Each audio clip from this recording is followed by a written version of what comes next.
আনিশা, তুমি 3 অঙ্কের আলাদা আলাদা ডিজিট হবে, মানে 3টা ডিজিট তিন রকম হবে।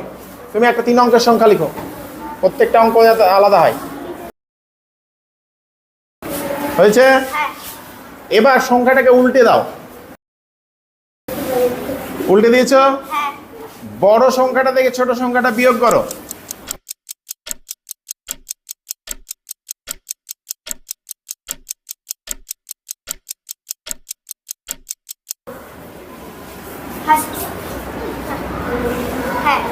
হয়ে গেছে বিয়োগ?